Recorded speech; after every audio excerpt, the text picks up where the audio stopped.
હવામાન 360 ડિગ્રી કરવટ લેશે। જી હા, કાળઝાળ ગરમી વચ્ચે ગુજરાતમાં થશે માવઠું। અત્યારે ભર તડકો છે, ગરમી પડી રહી છે, લોકો પરસેવે રેબઝેબ થઈ રહ્યા છે ને એવામાં આકાશમાંથી વરસશે વરસાદ। હવામાન નિષ્ણાતોની ગુજરાત અંગે 3 મોટી આગાહી છે। ગુજરાતમાં હજુ 24 કલાક હીટ વેવની આગાહી છે અને આગામી સમયમાં એટલે કે હવામાન વિભાગે પણ કરી છે આજ માટે હીટ વેવની આગાહી। આજે ગુજરાતના 4 જિલ્લામાં યલો એલર્ટ છે। રાજકોટ, સુરેન્દ્રનગર, આણંદ, સુરતમાં યલો એલર્ટ છે। કાંઠાના ભાગમાં ભેજવાળા ગરમ પવન ફૂંકાશે। કાંઠાના ભાગોમાં અકળામણનો અનુભવ થઈ શકે છે। આવતીકાલથી કાળઝાળ ગરમીમાં રાહત મળી શકે છે। વહેલી સવારે થઈ શકે છે ગુલાબી ઠંડીનો અનુભવ અને 18મીથી ગુજરાતના વાતાવરણમાં મોટો બદલાવ આવશે। 18 થી 22 માર્ચે ગુજરાતમાં થઈ શકે છે માવઠું। ઉત્તર ગુજરાત, સૌરાષ્ટ્ર, કચ્છમાં થઈ શકે છે માવઠું। પૂર્વ ગુજરાતના ભાગોમાં પણ થઈ શકે છે વરસાદ। તેજ પવન સાથે કમોસમી વરસાદ થઈ શકે છે। કમોસમી વરસાદ સાથે કરા પણ પડશે, આ પ્રકારની આગાહી છે। પશ્ચિમી વિક્ષેપોના કારણે કરા સાથે વરસાદની એન્ટ્રી થશે।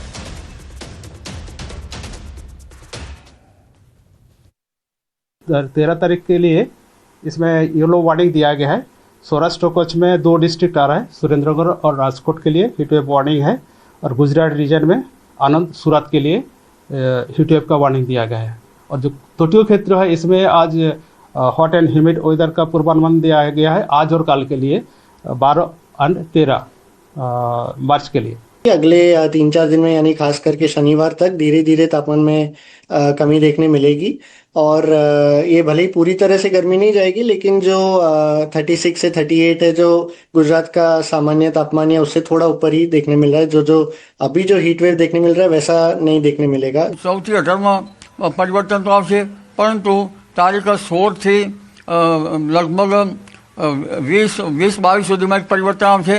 गुजरातना भागोमां पण हवामान पलटाशे, परंतु गर्मी वच्चे જ્યારે પશ્ચિમ વિક્ષેપ આવતો હોય છે ત્યારે કરા પડવાની શક્યતા છે।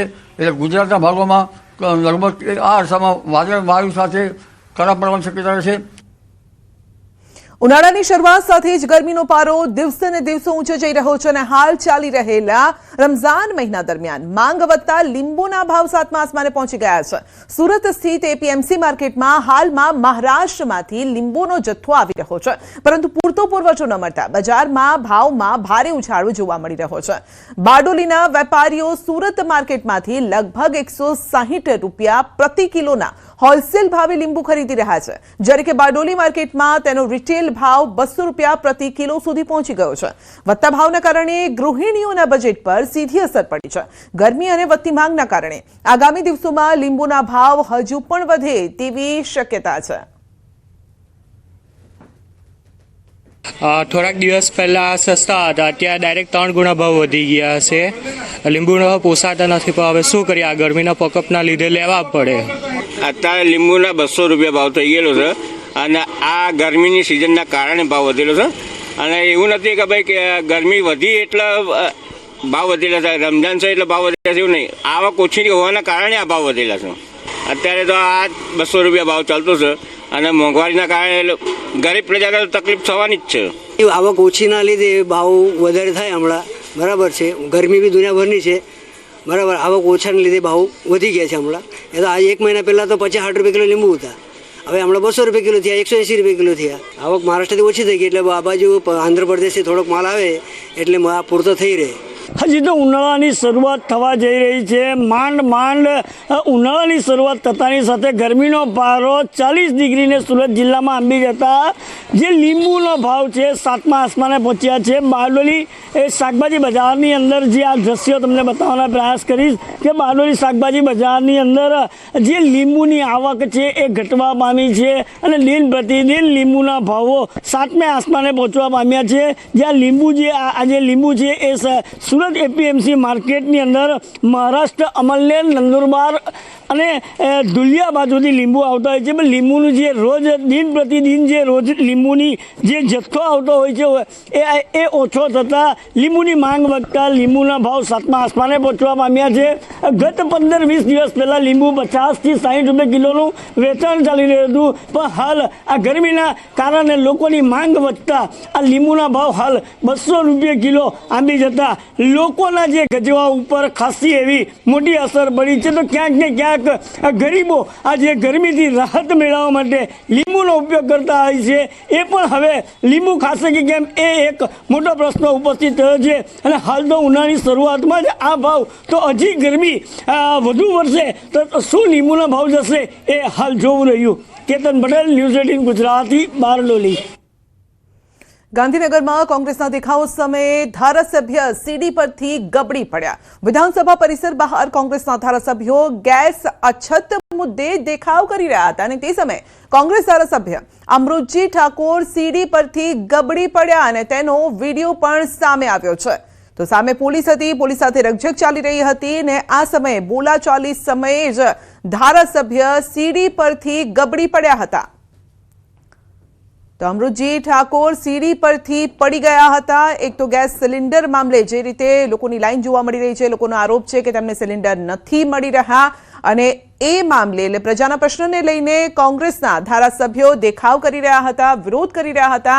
તે સમયે પોલીસ સાથે રકઝક ચાલતી હતી અને આ દરમિયાન બોલાચાલી દરમિયાન સીડી પરથી તેમનો પગ લપસી ગયો એ પ્રકારના દ્રશ્યો જોવા મળી રહ્યા છે.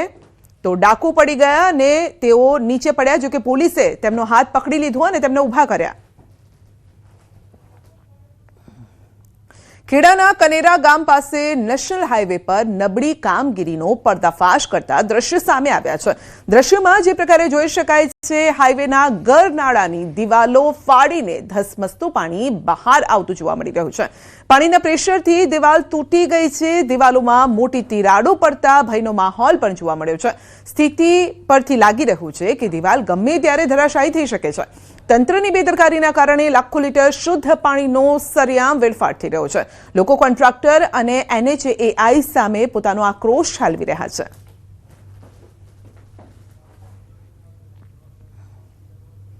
છોટાઉદેપુરના ક્વાંટ તાલુકાના માણકા ગામે નવનિર્મિત રોડના ભ્રષ્ટાચાર થયો હોવાનો આરોપ લાગ્યો છે.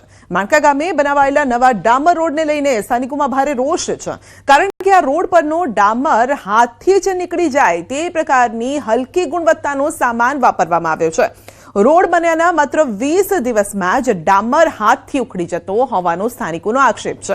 જો અત્યારે જ આ સ્થિતિ હોય તો ચોમાસામાં કેવી સ્થિતિ થશે તે ભીતિ અત્યારથી લોકોને સતાવી રહી છે. જેથી જવાબદાર એજન્સી સામે તપાસ કરી અને રોડ ફરીથી બનાવવામાં આવે તેવી માંગ ઉઠી છે. આ રોડ 3 રસ્તાથી 4 રસ્તા સુધી ટિમ્બરવાળો રોડ છે અને આ રોડને આશરે 20 થી 25 દિવસ થાય બનાવતા અને આટલા દિવસોમાં એની કાંકરી નીકળી જાય, હાથથી પણ નીકળી જાય અને આ રોડની ખૂબ મોટી ભ્રષ્ટાચાર છે એવું લાગે છે અમને. અને આ ઉનાળાની સિઝન પહેલો જ આ થાય અને પછી વરસાદ લાગી જાય તો તૂટી જાય એવું લાગે છે. અમરેલીના રાજુલા તાલુકામાંથી સિંહોની મોટી મૂવમેન્ટ સામે આવી છે. રાજુલા તાલુકાના કોવાયા ગામ નજીક રાતના સમયે એક સાથે 11 સિંહોનું ટોળું રોડ પર જોવા મળ્યું હતું. એક વાહન ચાલકે રોડ પર ફરતા 11 સિંહોનો વિડીયો ઉતારી સોશિયલ મીડિયામાં મૂકતા તે ઝડપથી વાયરલ થયો છે. રાજુલા જાફરાબાદના કોસ્ટલ બેલ્ટ વિસ્તારમાં સિંહોનો કાયમી વસવાટ છે અને જેના કારણે ખોરાક અને પાણીની શોધમાં સિંહો કોવાયા નજીક આવી પહોંચ્યા હોવાનું અનુમાન વ્યક્ત કરવામાં આવ્યું છે. રાજુલા જાફરાબાદ વિસ્તારમાં સિંહોની સંખ્યા દિન પ્રતિદિન વધતી હોવાના કારણે વન વિભાગ સતર્ક છે. ખાસ કરીને આ વિસ્તારમાં રેલવે ટ્રેક અને દરિયો હોવાના કારણે સિંહોની મૂવમેન્ટ પર વન વિભાગ દ્વારા સતત નજર રાખવામાં આવી રહી છે.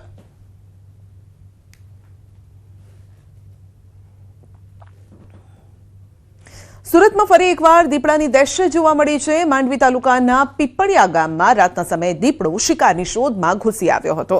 તો ગામના એક ફળિયામાં દીપડાએ ત્યાં રાખેલા શ્વાન પર હુમલો કરી અને તેનો શિકાર કર્યો.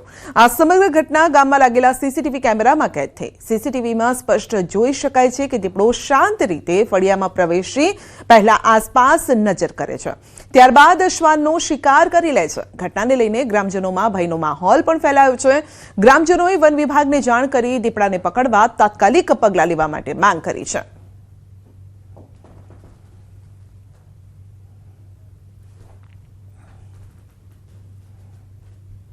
સુરતમાં ફેમિલી કોર્ટમાં એસિડ એટેકનો બનાવ બન્યો છે. કલેક્ટર ભવનના 4થા માળે આવેલી ફેમિલી કોર્ટ ચાલુ કોર્ટે પતિએ પત્ની પર એસિડ એટેક કર્યો છે. પતિએ કોર્ટમાં ઝેરી દવા પી આપઘાતનો પ્રયાસ પણ કર્યો.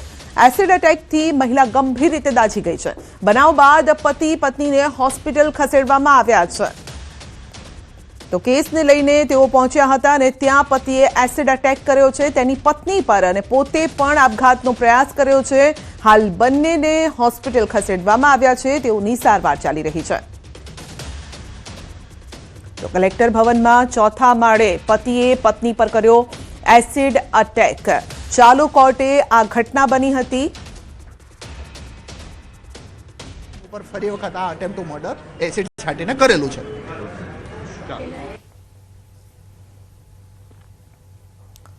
તો એસિડ એટેક કરવામાં આવ્યો છે કલેક્ટર ભવનમાં. આ ઘટના બની હતી 4થા માળે આ ઘટના બની હતી અને જ્યારે ઘટના બની ત્યારે સૌ કોઈ સ્તબ્ધ થઈ ગયા. આ પ્રકારની ઘટના એસિડ કેવી રીતે ત્યાં લઈને પહોંચ્યો પતિ તે કોઈને ખબર નથી. કોઈને શંકા પણ ન ગઈ કે તેના હાથમાં એસિડ છે અને જેવો જ એને લાગ જોયો તેણે તેની પત્ની પર આ એસિડથી અટેક કરી દીધો. સવાલ એ છે કે શું આજુબાજુ જે લોકો ઊભા હતા તેને પણ આ ઘટનાથી એટલે કે તેઓને પણ કોઈ ઈજા પહોંચી છે કે નહીં તે પણ અત્યારે તપાસનો વિષય છે. પરંતુ પતિ પત્ની બંને અત્યારે હોસ્પિટલમાં સારવાર હેઠળ છે. એટલા માટે કારણ કે પતિએ કોર્ટમાં ઝેરી દવા પીને આપઘાતનો પ્રયાસ કર્યો છે. હવે કયા મામલાને લઈને તેઓ ત્યાં પહોંચ્યા હતા તે સામે આવશે તપાસ બાદ. અને આ ઘટના આ મામલો અહીંયા સુધી કેવી રીતે પહોંચી ગયો, પતિએ પોતે પણ આપઘાતનો પ્રયાસ કર્યો અને પત્નીને પત્ની પર એસિડથી અટેક કર્યો. તો ત્યાં જે વકીલ પણ હતા, ત્યાં લોકો પણ હતા, તેઓ પણ સ્તબ્ધ થઈ ગયા હતા કે અચાનક આ શું થઈ ગયું. તો આવેશમાં આવીને આ પગલું ભર્યું કે પછી પહેલેથી એ પ્લાન કરીને આવ્યો હતો. તો ચાલુ કોર્ટે પતિએ પત્ની પર કર્યો એસિડ અટેક. આ પ્રકારની ઘટનાઓ સામાન્ય રીતે જોવા નથી મળતી અને ગુજરાતમાં આ પ્રકારની ઘટનાઓ કારણ કે ચાલુ કોર્ટમાં આ પ્રકારની ઘટના બની હોય કદાચ એવો આ પહેલો કિસ્સો પણ હોઈ શકે છે. કલેક્ટર ભવનમાં 4થા માળે આ ઘટના બની હતી. કોર્ટ ચાલી રહી હતી, કોર્ટની કાર્યવાહી ચાલી રહી હતી અને ત્યારે જ પતિએ એસિડથી અટેક કર્યો છે તેની પત્ની પર. તો પત્ની દાઝી ગઈ હતી. કોર્ટ કેસ ચાલતો હતો પતિ પત્ની વચ્ચે તે પ્રકારની વિગતો સામે આવી રહી છે. પરંતુ કયા લેવલ સુધી આ પતિ ઉશ્કેરાઈ ગયો કે તેણે પોતે પણ આપઘાત કરવાનો પ્રયાસ કર્યો અને પત્નીને પણ એસિડ અટેકથી તેને પણ મારવાનો પ્રયાસ કર્યો.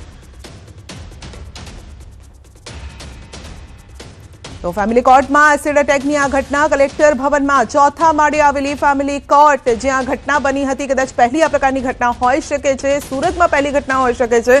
ગુજરાતમાં પણ આ પ્રકારની પહેલી ઘટના હોઈ શકે છે. કારણ કે સામાન્ય રીતે રસ્તે જતા આ પ્રકારના અટેક થયા હોય તેવા કિસ્સાઓ અનેક વખત સામે આવ્યા છે. પરંતુ કોર્ટ પરિસરની અંદર નહીં પરંતુ ચાલુ કોર્ટની અંદર આ પ્રકારની ઘટના બની હતી. તો આ અંગે કીર્તેશ આપણી સાથે જોડાઈ ગયા છે. કીર્તેશ પાસેથી વધુ અપડેટ મેળવીશું કે એ સમયે આખરે શું થયું હતું અને કયા પ્રકારનો આ કેસ ચાલુ હતો. જી કીર્તેશ, અપડેટ.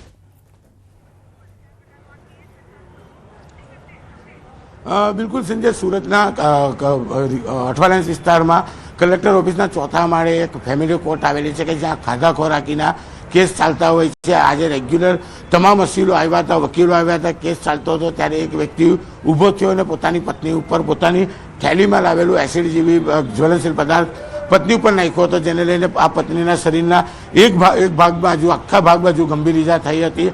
તાત્કાલિક કોર્ટમાં દોડધામ મચી ગઈ હતી. કહી શકાય કે આ ખાધા ખોરાકીને લઈને કેસ લાંબા સમયથી ચાલતો હતો. ત્યારે બીજી બાજુ બૂમાબૂમ થતાની સાથે જે યુવાને પોતાની પત્ની ઉપર એસિડ નાખ્યું હતું તેને પણ પોતે ઝેરી દવા પી લીધી હતી અને કોર્ટમાં જ આપઘાતનો પ્રયાસ કર્યો હતો. જોકે તાત્કાલિક ઘટનાની જાણ પોલીસને કરવામાં આવી હતી. ઉમરા પોલીસ તાત્કાલિક હોસ્પિટલ ખાતે દોડી આવી હતી અને બંને પતિ પત્નીને હાલ સારવાર હેઠળ મોકલવામાં આવ્યા છે.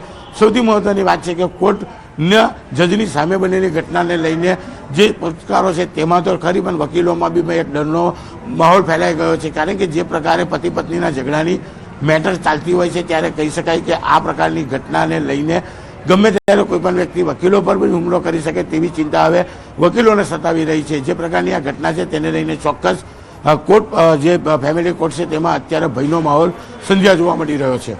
જે કીર્તિશ, બીજા કોઈને ઈજા પહોંચી છે? કારણ કે આસપાસ પણ કેટલાક લોકો ઊભા હશે અને હવે સવાલ સુરક્ષાને લઈને આવી રહ્યા છે.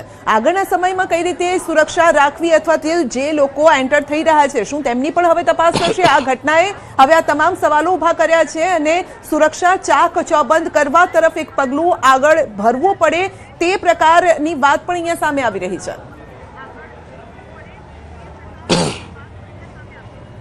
બિલકુલ સંજય, જે પ્રકારે કોર્ટ ચાલી રહી છે, કોર્ટમાં પતિ પત્નીના ઝઘડાના મેટરો ચાલી રહી છે, તેવામાં એક પતિ પોતાની પત્ની ઉપર એસિડ નાખે છે. પત્નીને તો મારી નાખવાનો પ્રયાસ કરે છે, પણ આજુબાજુમાં બેઠેલા લોકોને પણ નાની મોટી ઈજા થાય છે, કારણ કે આ ફેમિલી કોર્ટ છે અને પતિ પત્નીના ઝઘડા દરરોજ આવતા હોય છે. કહી શકાય કે અસંખ્ય વકીલો છે, જજ છે, તેની સામે આ ઘટના બની છે તેને લઈને ચોક્કસ હવે પોતાની સુરક્ષાને લઈને સવાલો ઊભા થયા છે. વકીલો દ્વારા આ બાબતે વિરોધ કરવામાં આવી રહ્યો છે, કારણ કે બે વ્યક્તિઓનો ઝઘડો કોર્ટમાં પહોંચે છે. વકીલો અને જજ એ બાબતે ચર્ચા કરતા હોય છે ત્યારે એક પુરુષ પોતાની પત્ની ઉપર એસિડ નાખે છે, પોતે ઝેરી દવા પીને આપઘાત કરે છે. એટલે ચોક્કસ કોર્ટમાં આવતા તમામ લોકોની હવે તપાસ થાય તેવી પણ માંગ વકીલો દ્વારા ઉઠી છે. જી કીર્તિશ, આપનો આભાર.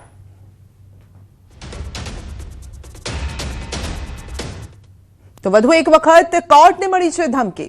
અમદાવાદ ગ્રામ્ય કોર્ટને બોમ્બથી ઉડાવી દેવાની ધમકી મળી છે. પોલીસ ઘટના સ્થળે પહોંચી છે. 4 દિવસમાં ત્રીજી વખત કોર્ટને આ ધમકી મળી છે. આમ જોવા જઈએ તો 2-3 મહિનામાં શાળાઓને ધમકી મળી ચૂકી છે, પાસપોર્ટ ઓફિસને ધમકી મળી ચૂકી છે, કોર્ટને પણ આ ધમકી મળી છે. તો અમદાવાદની વધુ એક કોર્ટને બોમ્બથી ઉડાવવાની ધમકી મળી છે. તો ઈમેલ મારફતે આ ધમકી મળી હોવાની વિગતો સામે આવી રહી છે. પોલીસ ઘટના સ્થળે પહોંચી છે. 4 દિવસમાં ત્રીજી વખત કોર્ટને મળી છે ધમકી. કિંજલ રબારીનો વધુ એક વિડીયો સામે આવ્યો છે. કિંજલે વિધાનસભા અધ્યક્ષ શંકર ચૌધરી અને નાયબ મુખ્યમંત્રી હર્ષ સંઘવી પાસે મદદ માંગી છે. સમાજના લોકો મને ધમકી આપતા હોવાનો કિંજલનો આક્ષેપ છે. સોશિયલ મીડિયામાં કેટલાક લોકો મારી નાખવાની, ઉપાડી જવાની ધમકી આપી રહ્યા છે. જ્યાં સુધી હું સમાજનું નામ રોશન કરું છું ત્યાં સુધી હું લોકોને સારી લાગુ છું. મેં મારી લાઈફ વિશે નિર્ણય લીધો એમાં હું ખોટી થઈ ગઈ. દરેક દીકરીને પોતાની લાઈફનો નિર્ણય લેવાનો હક હોય છે, માત્ર દીકરીઓ પર જ પ્રતિબંધો મૂકવામાં આવે છે.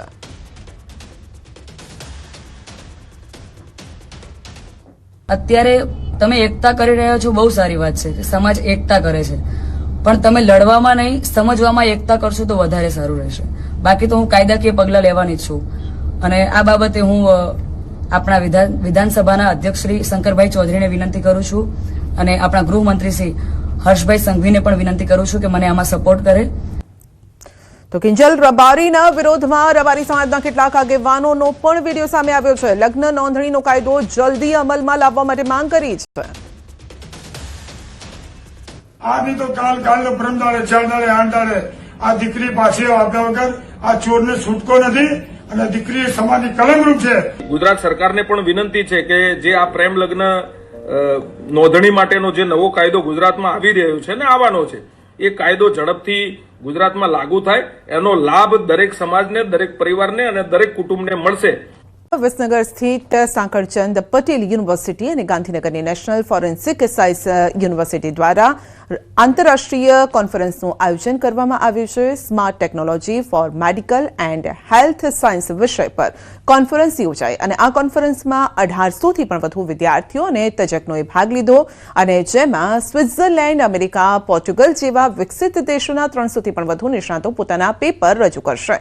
પ્રી કોન્ફરન્સ વિસનગર ખાતે શરૂ થઈ છે અને મુખ્ય કાર્યક્રમ ગાંધીનગર NFSUમાં 2 દિવસ માટે યોજાશે. કોન્ફરન્સ દરમિયાન દેશ વિદેશના નિષ્ણાતો પોતાના અનુભવો અને નવીનતા રજૂ કરશે, જેથી ભારતીય મેડિકલ અને હેલ્થ સાયન્સ ક્ષેત્રમાં નવી ટેકનોલોજી અને સંશોધન માટે માર્ગદર્શન મળશે.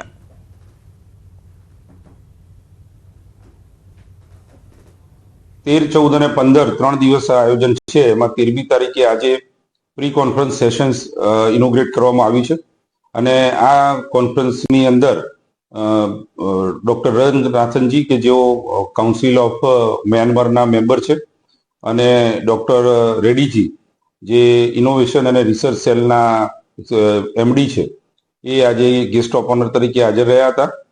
આ કોન્ફરન્સની અંદર 1800થી વધારે પાર્ટિસિપેશન કરી રહ્યા છે